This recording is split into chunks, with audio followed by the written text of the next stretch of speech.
액션 let's go 저 건물을 찾으러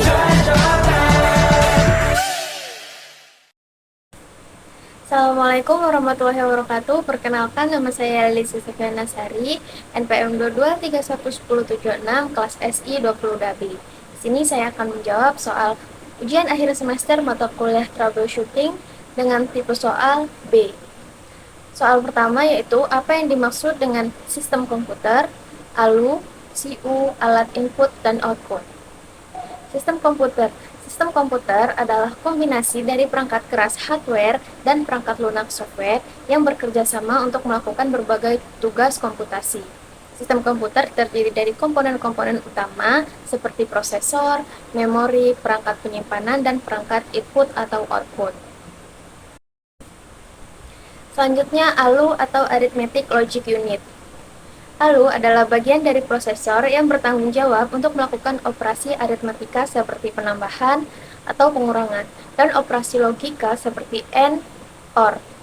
ALU adalah inti dari kemampuan komputasi dari prosesor. Selanjutnya ada CU atau Control Unit. CU adalah bagian dari prosesor yang mengatur dan mengendalikan operasi komputer. CU bertanggung jawab untuk mengarahkan operasi ALU, memori, dan perangkat input atau output berdasarkan instruksi dari program yang dijalankan. Selanjutnya ada alat input dan output. Yang pertama ada input, perangkat yang digunakan untuk memasukkan data atau instruksi ke dalam komputer. Contoh, alat input termasuk keyboard, mouse, scanner, dan mikrofon. Selanjutnya ada output, perangkat yang digunakan untuk menampilkan atau mengeluarkan hasil dari komputer. Contohnya yaitu monitor, printer, dan speaker.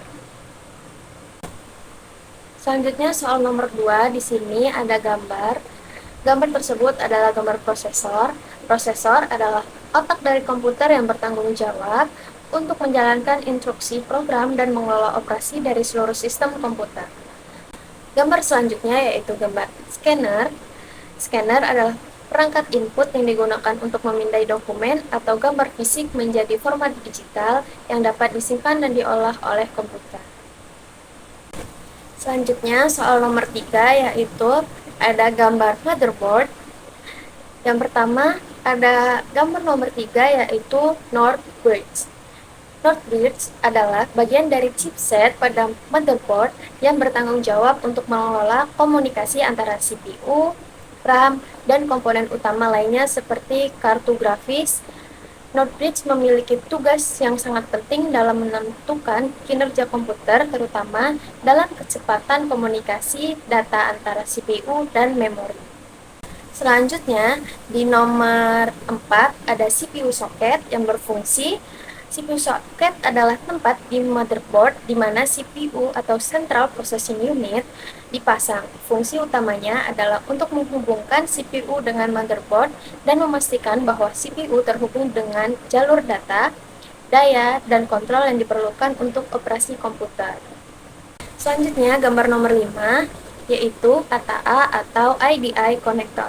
ATA atau Advanced Technology Attachment, juga dikenal sebagai IDI atau Integrated Drive Electronic, adalah antarmuka untuk menghubungkan perangkat penyimpanan seperti hard drive dan CD-ROM ke motherboard. Fungsi utamanya adalah memungkinkan transfer data antara perangkat penyimpanan dan komputer. Soal nomor 4 yaitu informasi-informasi pada komputer masing-masing. Di sini saya menggunakan laptop pribadi. Yang pertama ada komponen RAM. RAM di laptop saya yaitu dengan merek Micron Technology dengan kapasitas 8 GB. Yang selanjutnya yaitu prosesor. Prosesor di laptop saya yaitu Intel Core i3 1215U dan spesifikasi 12 TH Gen Intel Core i3 1215U. Selanjutnya, merek hard disk di laptop saya yaitu NVMe Micron 2400 MTF DKBA512QFM dengan kapasitas 488.370 MB. Selanjutnya yaitu LAN card di laptop saya, yaitu dengan merek MediaTek Wi-Fi 6A MT7902 wireless LAN card. Dan VGA card di laptop saya yaitu Intel R UHD Graphics Asus TUF Computer INC.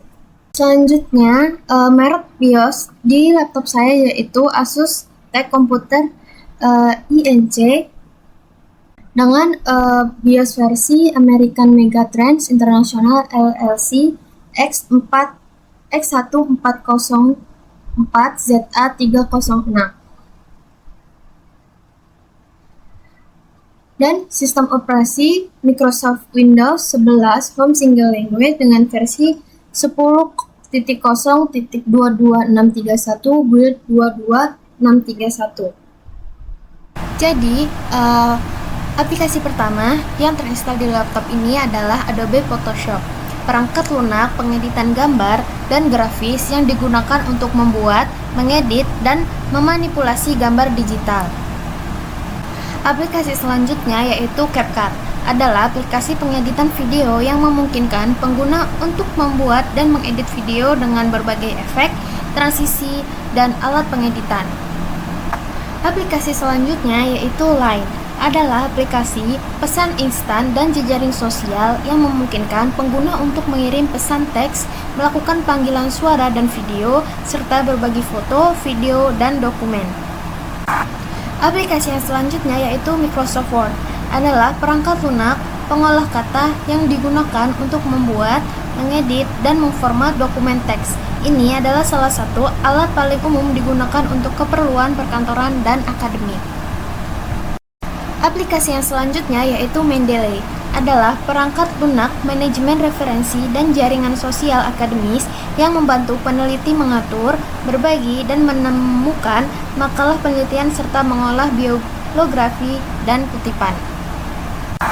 Aplikasi yang selanjutnya yaitu OBS Studio atau Open Broadcaster Software, adalah perangkat lunak sumber terbuka untuk perekam layar dan siaran langsung atau live streaming. Aplikasi yang terakhir atau yang ketujuh yaitu VirtualBox, adalah perangkat lunak virtualisasi yang memungkinkan pengguna untuk menjalankan sistem operasi tambahan dalam lingkungan yang terisolasi yang dikenal sebagai mesin virtual atau virtual mesin atau VM yang di atas sistem operasi utama. Soal nomor 5 yaitu mempresentasikan hasil akhir dari project troubleshooting. Kami mengambil mitra yaitu Sekolah Al-Hikmah Kalirejo di Lampung Tengah. Kami memperkenalkan aplikasi Wireshark dan Gamma AI. Aplikasi Wireshark sendiri adalah perangkat lunak analisis jaringan yang memungkinkan pengguna untuk merekam dan menganalisis lalu lintas jaringan dalam waktu nyata. Wireshark dapat digunakan untuk memecahkan masalah jaringan, mengidentifikasi gangguan, mengoptimalkan kinerja jaringan, dan bahkan memecahkan masalah keamanan.